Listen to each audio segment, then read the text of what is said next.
রাশিয়ার অত্যন্ত গুরুত্বপূর্ণ এবং শক্তিশালী Tu-95MS স্ট্র্যাটেজিক বোমারু বিমানগুলো ব্যারেন্টস এবং নরওয়েজিয়ান সাগরের নিরপেক্ষ আকাশসীমায় একটি বিশেষ মিশন সম্পন্ন করেছে বলে জানিয়েছে রাশিয়ার প্রতিরক্ষা মন্ত্রণালয়।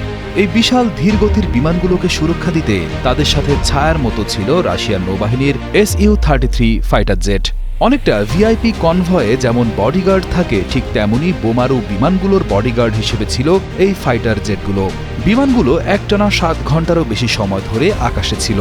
রাশিয়ার এই বিমানগুলো যখন আন্তর্জাতিক আকাশসীমা বা নিউট্রাল ওয়াটারের ওপর দিয়ে যাচ্ছিল, তখন ওই এলাকার আশেপাশের দেশগুলো তাদের নিজস্ব ফাইটার জেট পাঠিয়েছে এটা নিশ্চিত করতে যেন রুশ বিমানগুলো কোনোভাবেই তাদের আকাশসীমায় ঢুকে পড়তে না পারে।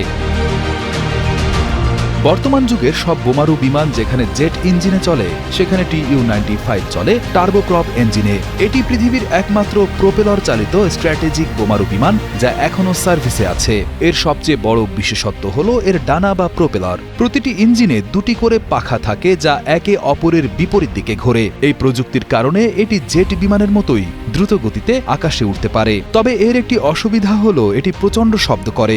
বলা হয় এটি পৃথিবীর সবচেয়ে লাউড বা বিকট শব্দের বিমানগুলোর একটি, যার শব্দ সাবমেরিন থেকে শোনা যায় বলে জনশ্রুতি আছে।